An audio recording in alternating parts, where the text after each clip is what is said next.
Live from Boss TV headquarters, good evening ladies and gentlemen from wherever part of the country you are watching us from. Welcome so much to News at 9, coming to you live. Of course, my name is SHADRACK OGEGA and my sign language interpreter is Felix Otieno. Now, we get straight into it. President Uhuru Kenyatta has arrived in Addis Ababa, Ethiopia, Saturday to attend the 35th ordinary session of the Assembly of Heads of State and Government of the African Union. During the two-day summit, the head of state will present a progress report of the African leaders on Malaria Alliance, as well as on matters about MAN's AU Peace and Security Council agenda. Additionally, President Uhuru Kenyatta will also witness the transfer of AU chairmanship from President Felix Tshisekedi of Democratic Republic of Congo to President Macky Sall of Senegal, amongst other bilateral and multilateral engagements. Take a look.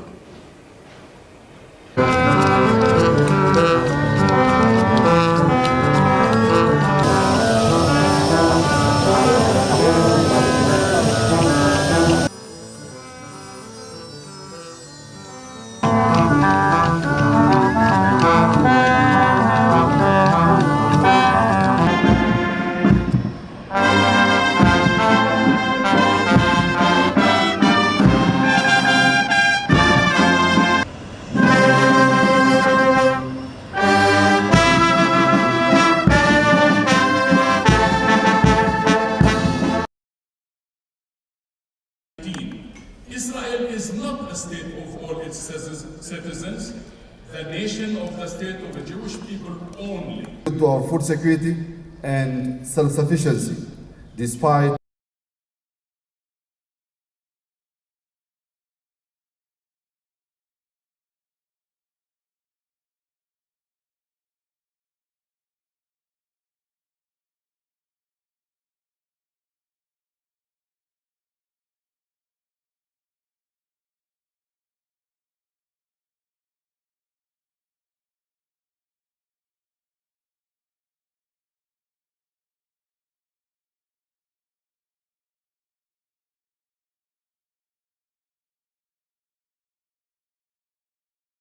Now to some politics. Deputy President William Ruto, in his second day tour of the coastal region, has asked the coastal residents to reject state project leaders, as he continued to criticize President Uhuru Kenyatta's choice in the August 9th election. The DP said Kenyans will not elect state projects but leaders with a track record of performance. Ruto, who was speaking at a political rally in Tononoka ground, said his new formed pact with the ANC and Ford Kenya party is meant to bring Kenyans together in propelling ideas that can revive the economy of the country. Take a look.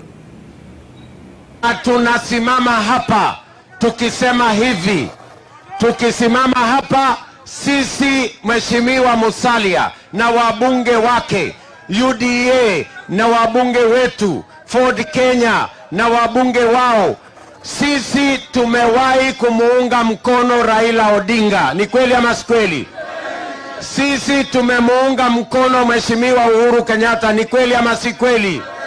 Lakini tunasema hivi, tumesimama pamoja safari hii kwa sababu tunaona kuna utapeli wa kisiasa ambao watu wachache wanataka kuendesha katika taifa letu la Kenya. Watengeneze Kenya ya watu wachache na watengeneze Kenya ambayo itafaa watu ambao ni wachache, wa Kenya wengine wahangaike. Na ndio tumesema safari hii Kenya itakuwa kwanza na mwananchi wa kawaida ndiye atatangulia awe wa kwanza.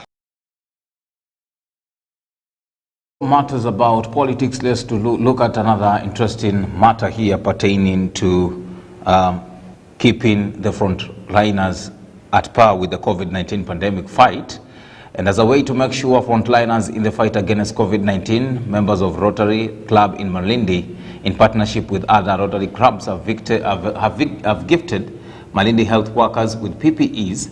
And the club official members who spoke have cautioned locals against assuming Ministry of Health COVID-19 protocols, but instead encouraged them to take up the COVID-19 vaccination. Joy Kalache Mutisia with the details.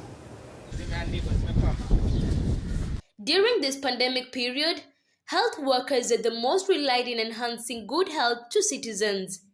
The Rotary Club of Malindi members have today shown care and appreciation to health workers at Kilifi County by providing them with PPEs in order to safeguard their health as well as the patients who come to access services at the hospitals. It is important for us to protect the frontline workers, because once they are protected, we also protect the people who come to access services here.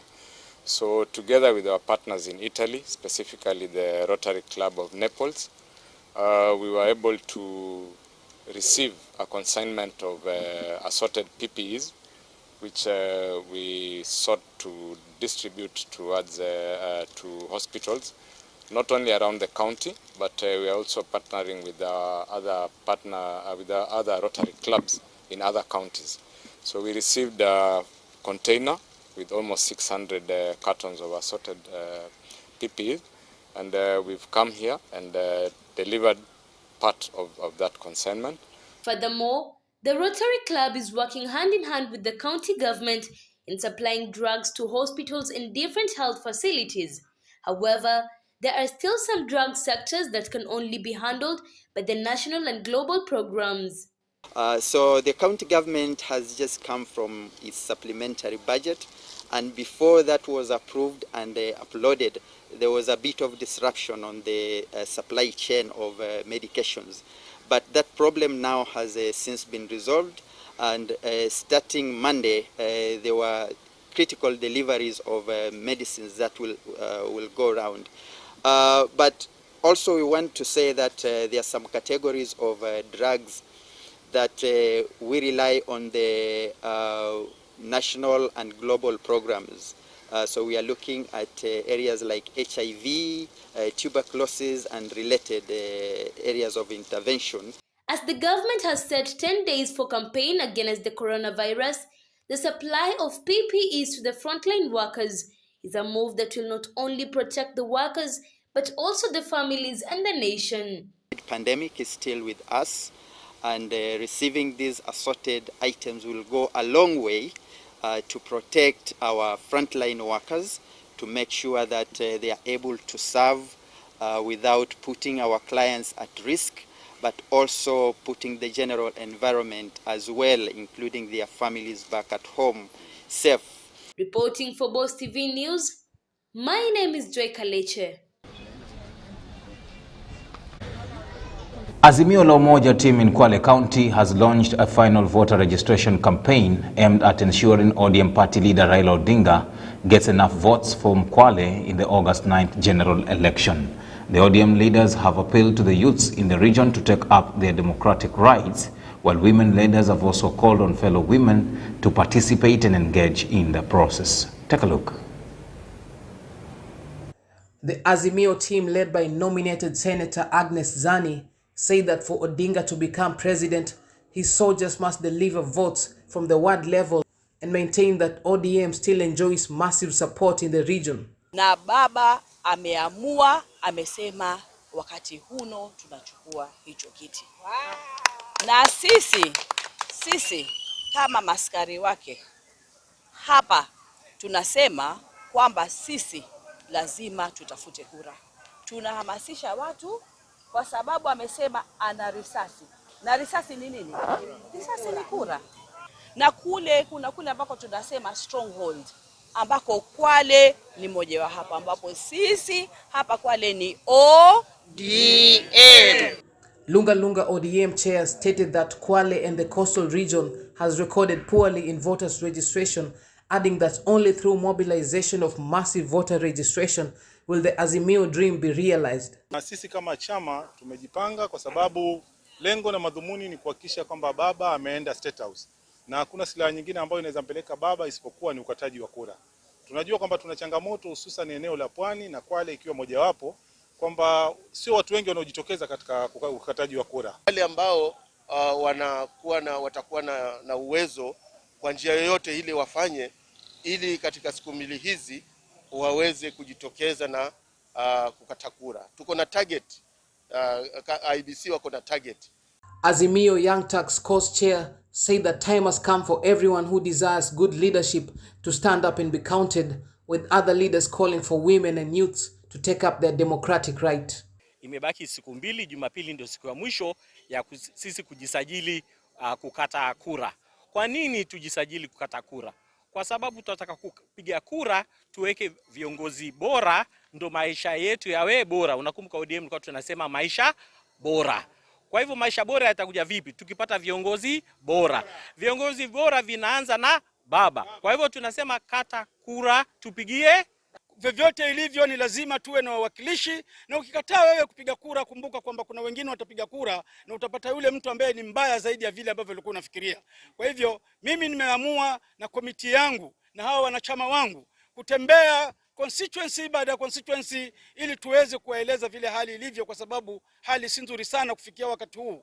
Tumeamua kujitokeza ndani ya wiki hii, tunatembea kaunti nzima ya Kwale tukiweza kuhamasisha wenzetu, hususan mimi nahamasisha wakina mama wenzangu na vijana wajitokeze kwa wingi waweze kukata kura, kwa sababu tunajua silaha yako ni kura.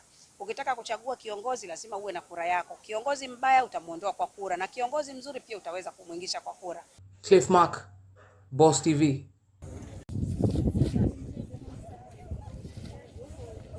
The EACC has requested to intervene and investigate on the recent release rate on quality of levels and expenditure of funds at Makupa Boys School in Mombasa County. Speaking to the press, the chairman says that the board outlined some of the audited reports. Sharon Nyakundi with more on this story.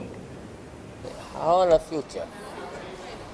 Hafi Juma, the chairperson of Makupa Boys Schools, seemed to be outrageous by some of the things that are outgoing at the school. He insisted that the school has been recording bad results for more than 4 years and urged officials to look into the matter. Moja ni kufeli kwa watoto mfululizo. Takriban zaidi ya miaka 4 Makupa haikuwa ikitoa matokeo mazuri. Mean score yake imekuwa chini sana, na hii imenifanya mimi kama chairman na bodi yangu na baadhi ya wazazi na washiriki wengine kuwa na wasiwasi. Tukataka kujua kwa nini ziko vile. Mara ya pili wao kwenda tarehe 15 mwezi wa 11 mwaka 2021. Hii ni kusema miezi 20 hawakutembelea shule ya Makupa licha ya kuwa wameona matokeo si mazuri. Went on to point out that their tenders are given out to the same family, with some family failing to get the tenders, which he cited as lack of transparency. Zabuni za ile shule kwa miaka 8 zinapewa mtu mmoja, famili moja. Hawa wazazi wengine hawana nafasi ya kupata zabuni. Chairman na bodi yake walitaka ichunguzwe, na ninazo barua hizo. Ndio masala nyeti yaliokuwepo. Chairman katika hiyo clip ya kwanza hausifi katika kusign checks za shule. Kwa hivyo akiambiwa yataka pesa, utataka pesa kwa cheki ambazo huzioni. Na kitabu hiki ndio mwongozo sheria za shule zote Kenya. In addition, the issue of discipline, according to the report, is that there is lack of discipline and also the existence of cases of drug abuse, bad relation between teachers, pupils and parents. Sema hakika ni kweli shule ya Makupa ina shida kubwa sana ya nidhamu. Nidhamu hii ni pamoja na kuvutwa bangi, kula ama kunusa ugoro, kutoroka shule, kutukana ama kudharau walimu, uhusiano mbaya baina ya wazazi, walimu na wanafunzi.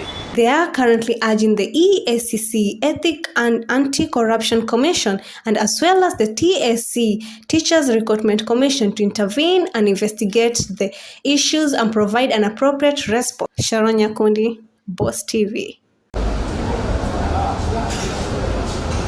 70 people operating illegal chemists, clinics, herbal medicine stores and cosmetic shops were arrested in Mombasa following a crackdown that was conducted by Coast Region Pharmacy and Poisons Board.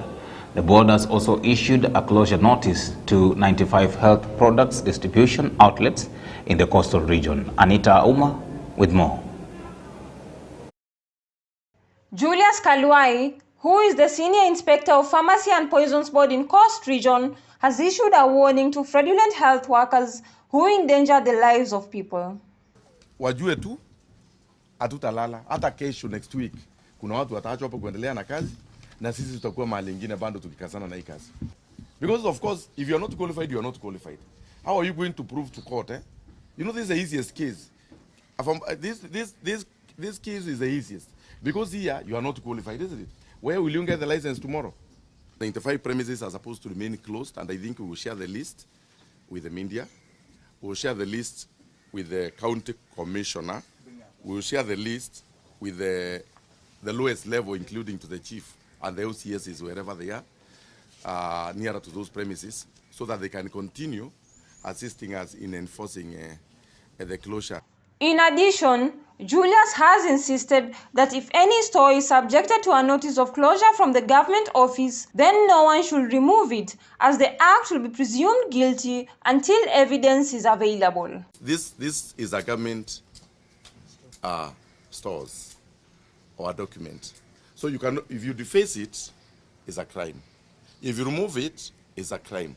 So it's supposed to stick here or there in the premises until at that time when your premises is legalized, or probably the government realizes that, or the court has realized that you are legally, or you're supposed to continue your business, and probably you can get orders on that. The board's Coast Region Head Dr. Goro Paddy has also advised the public to be careful before being treated at any pharmacy to avoid further tragedy. So when you go to a premise and there's one person, somebody dispensing, try looking at the picture behind. There'll be a license, just try seeing if a picture of a person on the license is the same person who's dispensing. If not, you can always ask questions. Don't just go trusting anyone. For Boss TV, I'm Anita Auma.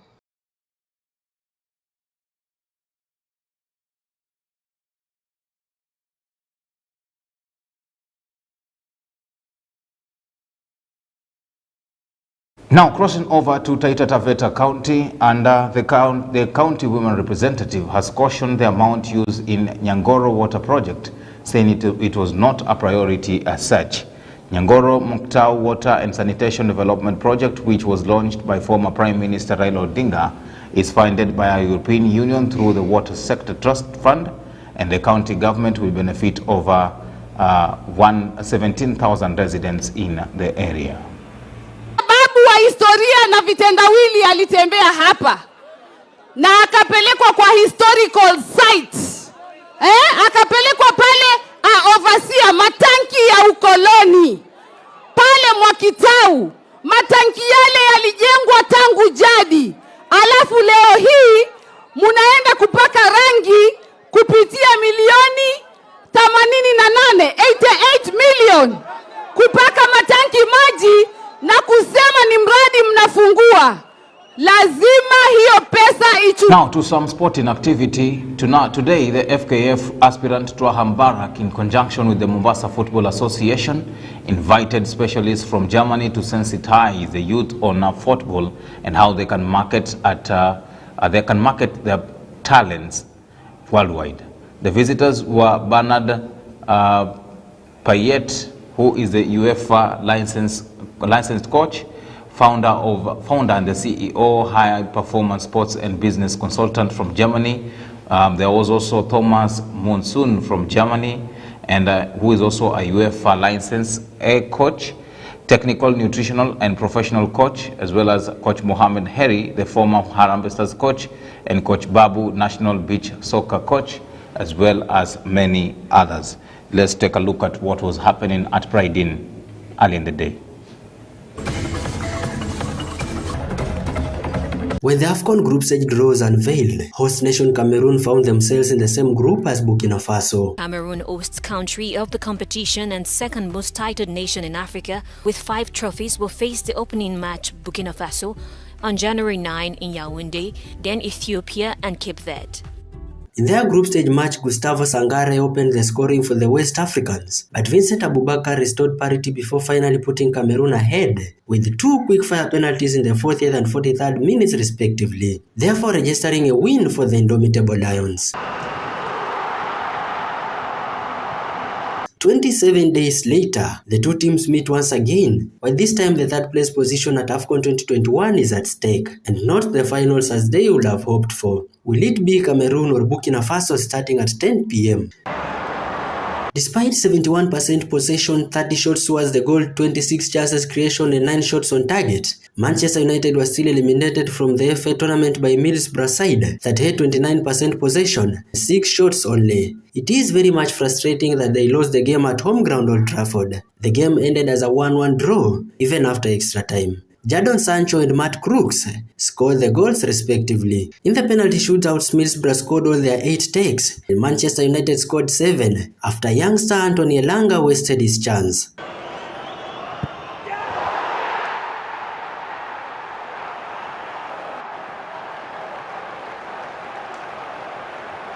And FIFA will try out a new robot referee technology to make automatic offside decisions at Club World Cup. As a consequence, Chelsea will be the first Premier League club to trial it. The system will use up to 12 cameras in the roof of the stadium to capture the movement of ball and the players. It will also create an animated skeleton of players through 29 data points. This can be assessed 50 times per second to establish the player's position. Once the technology finds a player to be offside, it alerts the VAR operator within half a second. In case the trial is successful, FIFA intends to implement the system fully at World Cup in Qatar at the end of the year.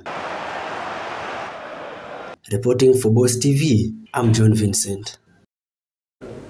Right, of course, we are sorry for that mix-up of the footage, but the footage that you've just seen, that talks about the AFCON, and tomorrow it's the final between Egypt and Senegal, and it's quite full of titanics as Mane is said to be meeting Mo Salah. And also we now want to recap the previous story that talks about how FKF aspirant Twaham Barak, in conjunction with the Mombasa Football Association, has invited specialists from Germany to sensitize youths concerning how they can grow their talents in football. Take a look at some of the few individuals who attended that session at Pride Inn Hotel earlier in the day. Ambayo wageni wetu wamekuja hapa Kenya, especially hapa Mombasa, ili kuangalia ile talent ambayo tutaweza, Mungu akitujalia, tutaweza kuchukua vijana wetu ama wataweza tukushirikiana ili vijana wetu wapate nafasi ya kucheza mpira wa kulipwa kule Europe. Mimi nataka kusema kwamba sisi kama viongozi wa mpira tunaamini kwamba talent iko, na naamini kwamba sio Mombasa ama peke yake. Tunaamini pembe yote ya Kenya kuna talent ambayo tunataka sisi kama viongozi tuhakikishe kwamba tunashirikiana na watu kama hawa na wengine ambao tutawaleta karibuni, ili kuhakikisha kwamba talent hii tunaikuza na tunaweza pia kuidevelop na ile pia kuboresha timu yetu ya taifa. And also for your invitation. It is a pleasure to be here. My name is Thomas Moser. I'm a German football coach, also UEFA A license holder and diploma sport scientist. Together we have founded a refugees football team in Germany, and actually that was the connection here to Kenya, because we started a friendship with Good Hope Soccer Academy here in Mombasa. We started to support them throughout the pandemic, and but was not enough for us. We wanted to see them on the ground, and also we wanted to contribute to the difficult situation here. So now we're the second time here, and the other day we met Mr. President, and we you're very fortunate to have a president who is very open-minded, because we come from a different background. We have a different way. We have a different approach to coaching. Our main focus is to base everything on self-confidence and the mental aspect. So we're working together for over 15 years, coaching individuals in amateur level, but also on the highest level. We have founded a sports coaching agency called Lotus Global, and yeah, it is our intention also to be able to contribute here whatever we can with our contact, with our knowledge, to the football of Kenya. Thank you. First of all, I want to thank the panel, Mr. President, and the press as well, to give us this opportunity. My name is Bernard Payet. I am an international mental coach working in different fields at the highest level, also at the lowest level. And well, Thomas has explained where we come from. And our main aspect is when we arrive here, what we've seen the situation before in August, and we've done some really good work with good hope. That's where we're going now further. And we had a meeting with the president the other day, and he was very open. For me, I think it takes a lot of courage. They have the fixed ideas, and for him to be open and take this on. And I think to work with the grassroots down here with the coaches. I firmly believe, we're not talking only about the players, but the coaches play a really important part. Like such a responsibility in this difficult situation. And you cannot ask for more in the circumstances what they have, what they've done so far. And our work is really in a sense not to come and change things, but to implement together for all the good work, and carry on further with this, Right, of course, that was happening earlier in the day. More details concerning that will be explained tomorrow with Collins Zemedi. And with that marks the end of our bulletin tonight. But let me just remind you, in the next 26 minutes, the official third place match between Cameroon and Burkina Faso will be kicking off at Cameroon, and they are chasing out to see who is going to be on the third place. And tomorrow is the biggest day, the finals for the AFCON 2021 against Egypt, against Senegal. Who is going to be and who is going to carry the trophy, we will wait and see tomorrow. But until then, have yourself a good night. My name is SHADRACK, and my sign language interpreter has been Felix Otieno.